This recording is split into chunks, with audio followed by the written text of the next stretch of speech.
آج آپ بخوبی جانتے ہیں ربیع الاول شریف کی یہ دوسری تاریخ جو رات ہے، یہ رات دوسری تاریخ، یعنی کل کا پورا دن یہ دوسرے تاریخ ہی رہیں گے۔ اب اس میں 12ویں تاریخ جو آتی ہے وہ یہ سنی مسلمانوں کے لیے سب سے بڑا عید ہوتا ہے، سنی مسلمانوں کے لیے، سب کے لیے نہیں، مسلمانوں کے لیے۔ اور یہ مہینے میں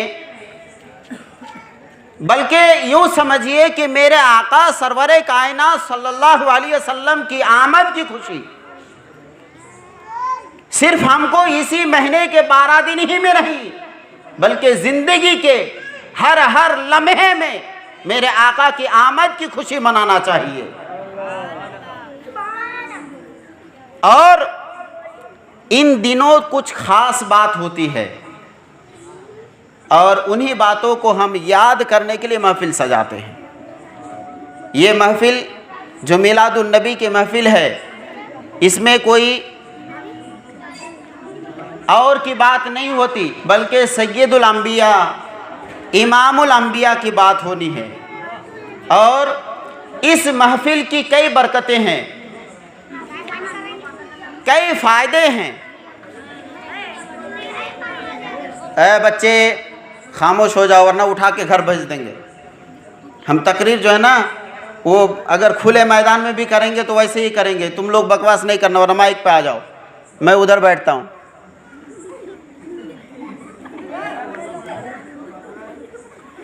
ادھر دھیان دو۔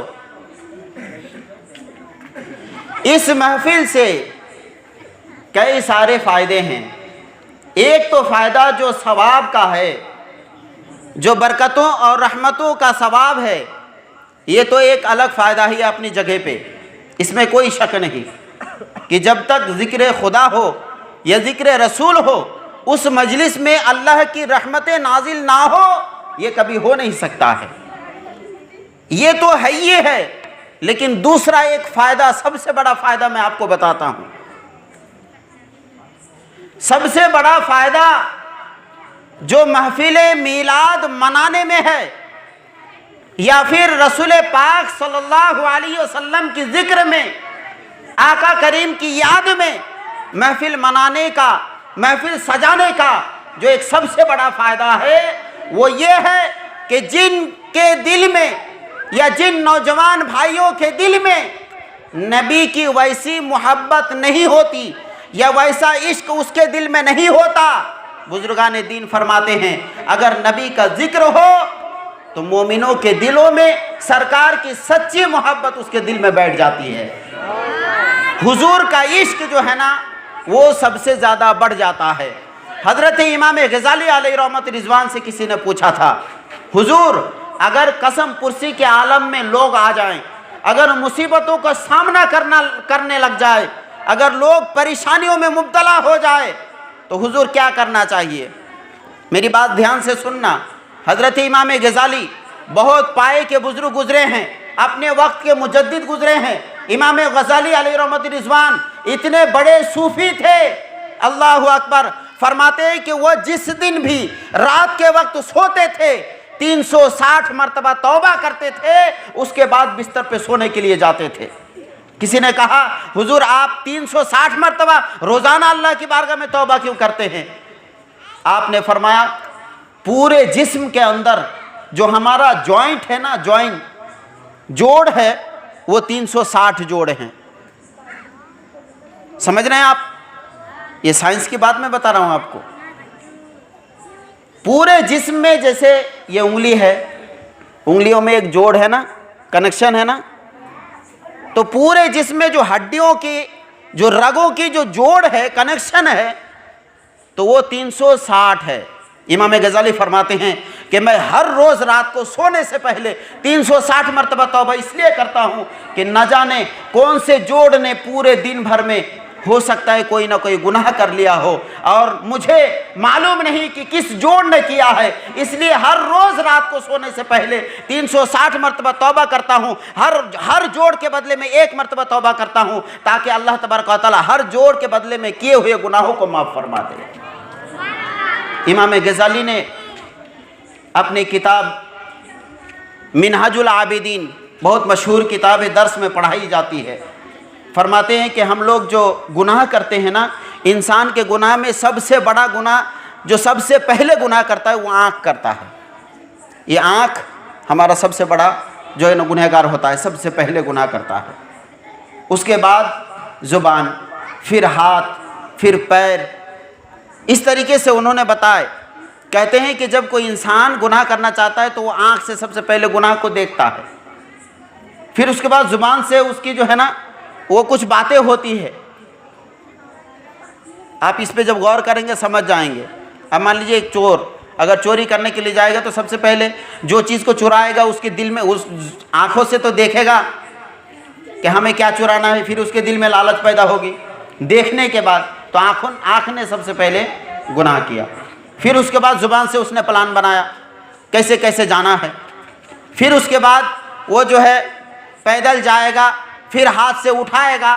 امام غزالی فرماتے ہیں کہ سب سے پہلے جو گناہ کرتا ہے وہ ہماری آنکھیں کرتی ہیں، یہ آنکھیں سب سے پہلے گناہیں کرتی ہیں۔ اس لیے نگاہوں کو جھکائے رکھو، راستے میں چلو تو نگاہوں کو جھکائے رکھو۔ اللہ تبارک و تعالی حشر کے دن ہر عضو سے پوچھے گا اور آنکھ بھی سب سے پہلے جو ہے نا اس سے سوال ہوگا۔ تو امام غزالی علیہ رحمت رضوان اپنے وقت کے بہت بڑے بزرگ تھے۔ آپ سے پوچھا گیا حضور اگر لوگ پریشانیوں کا سامنا کرنے لگے اور بہت مصیبتیں لوگوں پر آنے لگے، بہت مصیبتیں آنے لگے، پھر لوگ قسم پرسی کے عالم میں ہو جائے تو حضور کیا کرنا چاہیے؟ امام غزالی فرماتے ہیں کہ ان کے دل میں رسول پاک صلی اللہ علیہ وسلم کی محبت اور عشق کو بڑھا دو، نبی کی محبت اس کے دل میں ڈال دو، حضور کا سچا عشق اس کے دل میں ڈال دو۔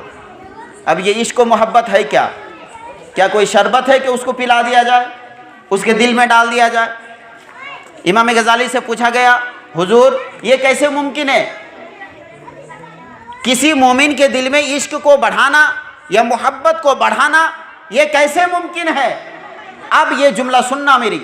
امام غزالی نے فرمایا کہ اس کو یعنی لوگوں کو چاہیے کہ وہ حضور پر درود پاک کثرت سے بھیجا کرے، اس سے حضور کی محبت بڑھتی ہے، اس سے حضور کا عشق دل میں بڑھتا ہے۔ اور دوسری صورت جو دوسرے جملے میں آپ نے ارشاد فرمایا، امام غزالی نے فرمایا اور دوسری صورت یہ ہے اگر درود پاک وہ اتنی دیر تک نہ پڑھ سکے تو رسول کا ذکر اس کے سامنے کیا کرو، تو اس کے دل میں نبی کی محبت بڑھتی ہے، اور نبی کی محبت جب بڑھتی ہے تو لوگوں کی پریشانیاں دور ہوتی ہے۔ تو گویا کہ اس مجلس سے ہم لوگوں کو رحمتوں برکتوں کا جو فیض حاصل کا ہونا ہے وہ تو ہو کے ہی رہے گا، لیکن عشق نبی انشاءاللہ تبارک و تعالی عشق نبی میں بھی ہمارا اضافہ ہوگا۔ اور آقا کریم سرور کائنات صلی اللہ علیہ وسلم کا عشق جس مومن کے دل میں ہو انشاءاللہ تبارک و تعالی اللہ تعالیٰ اپنے فضل و کرم سے ان کی تمام پریشانیوں کو دور فرما دے گا۔ تو عشق و محبت ہمارے دل میں اضافہ کرنے کا یہ ذریعہ ہے، یہ میلاد کی محفل۔ تو گویا کہ یہ سب سے بڑا فائدہ ہے ہمارے لیے۔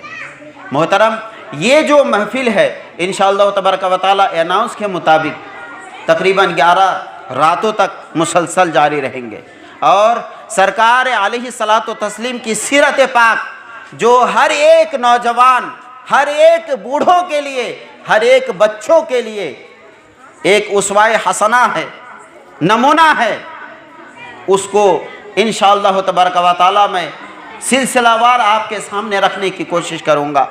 سرکار کی زندگی پاک کے تمام تو نہیں کہہ سکتے، بلکہ حتی الامکان میں واقعات آپ کے سامنے رکھنے کی کوشش کروں گا، اور ان تمام سیرتوں کو ہم اپنے دل سے اور اپنے زندگی میں ان تمام سیرتوں کا اپنانے کی بھی انشاءاللہ تبارک و تعالی ہم لوگ کوشش کریں گے۔ میں نے قرآن مقدس کی ایک آیت کریمہ تلاوت کرنے کا شرف حاصل کیا، تلک رسول فضلنا بعضهم علی بعض ومنہم من کلم اللہ ورفع بعضهم درجات۔ اللہ تبارک و تعالی ارشاد فرماتا ہے کہ رسول کو اللہ تبارک و تعالی نے آپس میں ایک دوسرے پر فضیلت عطا فرمائی۔ اس دنیا میں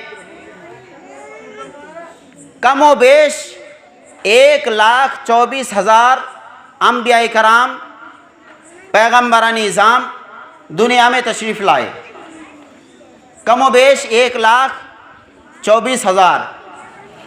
اور آپ بہتر جانتے ہیں کہ حضرت آدم علیہ السلام سے اسٹارٹ اور ختم میرے آقا کریم سرور کائنات صلی اللہ علیہ وسلم، اس بیچ میں کم و بیش 1,24,000 پیغمبر آئے۔ اس میں رسولان اعظام بھی ہیں۔ اور ایک بات جو شاید بہتوں کو معلوم نہیں ہے، رسول اور نبی یہ دو باتیں آپ سنتے ہوں گے، رسول اور نبی۔ تو یہ نبی اور رسول میں فرق کیا ہے؟ نبی کس کو کہتے ہیں، رسول کس کو کہتے ہیں؟ تو آج آپ سن لیں یہ بات کہ نبی جتنے بھی ہیں اس میں کوئی شک نہیں کہ وہ اللہ کے پیغمبر ہیں، اللہ کے بھیجے ہوئے خاص بندے ہوتے ہیں، اور رسول بھی نبی ہوتے ہیں۔ لیکن فرق یہ ہوتا ہے کہ جتنے بھی رسول ہیں تمام رسول نبی ضرور ہیں، لیکن ہر نبی رسول نہیں۔ یہ بات آپ سب سے پہلے ذہن میں رکھیں۔ جتنے بھی رسول ہیں تمام رسولان اعظام نبی ضرور ہیں، لیکن تمام انبیاء رسول نہیں ہیں۔ اب رسول کس کو کہتے ہیں آپ سمجھیے۔ رسول اس کو بولتے ہیں جس کو اللہ تبارک و تعالی نے شریعت عطا فرمائی ہو اور آسمانی صحائف میں سے کوئی صحیفہ ان کو ملا ہو، اور اس صحیفے سے وہ اپنی امتوں کو جو ہے نا وہ احکام سناتے ہوں، تو گویا کہ ان کی شریعت چلتی ہے تو ان کو رسول کہا جاتا ہے۔ اور ہر نبی کو شریعت نہیں ملتی ہے اور رسولوں کو شریعت ملتی ہے۔ سمجھ گئے آپ یہ بات؟ دوسری بات کہ ایک نبی جو ہے نا، نبی انبیاء کرام ایک دور میں، ایک زمانے میں کئی انبیاء کرام ایک دور میں ہو سکتے ہیں، کئی انبیاء کرام ایک دور میں ہو سکتے ہیں، لیکن رسول ایک دور میں، ایک زمانے میں صرف ایک ہی رسول ہو سکتے ہیں، دوسرے رسول نہیں ہو سکتے۔ کیونکہ آپ نے سن لیا کہ رسول جو ہوں گے وہ شریعت کے اپنے شریعت والے ہوں گے۔ اب اگر ایک زمانے میں دو رسول ہو جائیں تو شریعت کس کی چلے گی؟ اس لیے ایک زمانے میں ایک ہی رسول، دوسرے رسول نہیں ہو سکتے۔ اب جیسے ہی دوسرے رسول آئے تو پہلے رسول کی شریعت کو منسوخ کر دیا۔ یہ رب تبارک و تعالیٰ کے نظام ہے کہ ایک رسول آئے تو دوسرے کی جو ہے پہلے کی شریعت منسوخ یعنی مٹا دی گئی، اور پھر دوسرے رسول جو آئے وہ اپنی شریعت لے کر آئے۔ اب مثال ایک آپ لے لیجئے موٹی سی، تب آپ کو، اور یہ ذہنوں میں بات ڈالنا ضروری ہے، کیونکہ میں اب یہ مت سمجھنا کہ میلاد النبی سے اس کا تعلق کیا ہے، سمجھتے چلیے گا انشاءاللہ یہ پوری بات ہے، کیونکہ نبی کی فضیلت تمام انبیاء کرام پر کس طریقے سے ہے آپ کو سمجھنی ہے نا۔ تمام انبیاء کرام سے فضیلت والے میرے نبی ہیں، اور میرے آقا سرور کائنات صلی اللہ علیہ وسلم نے جو تمام انبیاء کرام کی امامت فرمائی، اللہ تبارک و تعالیٰ نے میرے آقا کو کون سا مرتبہ دیا اور کون سی فضیلت دی، کون سا شان عطا فرمایا، وہ تو آپ کو سمجھنی ہے۔ اس سے پہلے تو آپ کو انبیاء اور رسولان نظام کو سمجھنا پڑے گا۔ اس لیے میں اس پٹری پہ تھوڑی دیر لے کے چلتا ہوں آپ کو۔ آپ سمجھ گئے کہ ایک دور میں کئی ایک نبی ہو سکتے ہیں، جیسے آپ نے سنا ہوگا ابراہیم علیہ السلام، حضرت ابراہیم علیہ السلام کے لڑکے اسماعیل علیہ السلام دونوں ایک دور میں تھے۔ حضرت یوسف علیہ السلام، حضرت یعقوب علیہ السلام، حضرت اسحاق علیہ السلام ایک دور میں۔ تو حضرت یعقوب علیہ السلام، حضرت یوسف علیہ السلام، یہ جو آپس میں ایک دور میں ہونا، گویا کہ انبیاء کرام تھے، یہ نبی تھے، یہ اللہ کے پیغمبر تھے، لیکن رسول، اب میں رسول کا نام کچھ آپ کو گناتا ہوں۔ مثال کے طور پر سب سے پہلے رسول حضرت آدم علیہ السلام، نبی بھی رسول بھی۔ حضرت آدم علیہ الصلاۃ والتسلیم کی شریعت میں، حضرت آدم علیہ السلام کی شریعت میں بھائی بہن سے نکاح جائز تھا۔ آپ نے سنا اس سے پہلے؟ بھائی بہن یعنی سگا بھائی سگی بہن آپس میں نکاح یعنی شادی کر سکتے تھے۔ کس کی شریعت میں؟ حضرت آدم علیہ السلام کی شریعت میں۔ کیوں جانتے ہیں؟ اس لیے کہ آدم علیہ السلام چونکہ پہلے انسان ہے، اور اس کے بعد حضرت آدم علیہ السلام اور حضرت حوا رضی اللہ تعالیٰ عنہ، ان دونوں کے علاوہ دنیا میں تو اور کوئی تھے ہی نہیں۔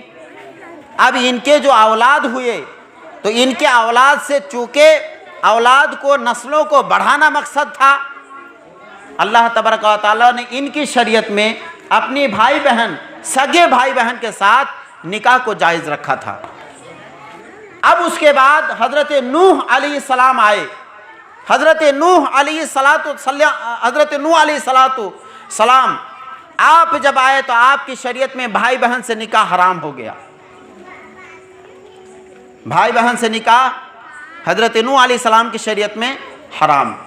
اب چونکہ حضرت نوح علیہ السلام اپنی شریعت لے کر آئے تو حضرت آدم علیہ السلام کی جو شریعت تھی، جو ان کی شریعت میں احکام تھے، جو قانون تھا، وہ مٹ گیا، وہ بدل گیا۔ اب ان کی شریعت میں جو احکام آئے، جو ہے قانون آیا، وہ لوگوں پر لاگو ہو گیا۔ اسی طریقے سے حضرت موسیٰ علیہ السلام آئے، حضرت عیسیٰ علیہ السلام آئے، یہ رسول تھے، یہ شریعت لے کر آئے تھے، اور ان کی شریعت جب تک چلی تو یہ رسول رہے۔ اور مان لیجئے کہ ان کے دور میں اور کوئی رسول دوسرے نہیں ہو سکتے۔ آپ سمجھ گئے اب نبی اور رسول میں فرق کیا ہے؟ ایک دور میں کئی ایک نبی ایک دور میں ہو سکتے ہیں، ایک زمانے میں، لیکن ایک دور میں رسول صرف ایک ہو سکتے ہیں۔ اب آئیے کہ میرے آقا سرور کائنات صلی اللہ علیہ وسلم کے بارے میں فضیلت، اللہ تبارک و تعالیٰ نے قرآن پاک میں ارشاد فرمایا کہ ہم نے بعض کو بعض پر فضیلت دی، جس طرح سے حضرت موسیٰ علیہ السلام کو کلام عطا فرمایا۔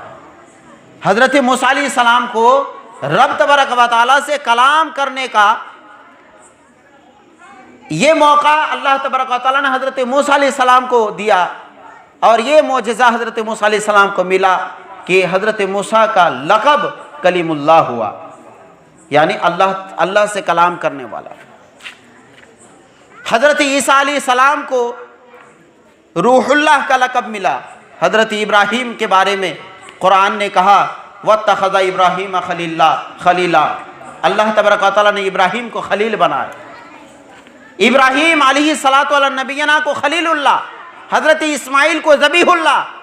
اس طریقے سے انبیاء کرام کو اللہ تبارک و تعالیٰ نے الگ الگ فضیلت عطا فرمائی، اور بعض کو بعض پر فضیلت دی۔ کسی چیز میں حضرت آدم علیہ السلام کو منفرد فرمایا، کسی چیز میں حضرت عیسیٰ علیہ السلام کو منفرد کیا، کسی میں حضرت موسیٰ کو منفرد کیا، کسی میں حضرت داؤد کو منفرد کیا۔ تمام انبیاء کرام کو اس طریقے سے اللہ تبارک و تعالیٰ نے کوئی نہ کوئی معجزہ عطا فرما کر ہر چیز میں اور تمام نبیوں سے منفرد عطا فرمایا۔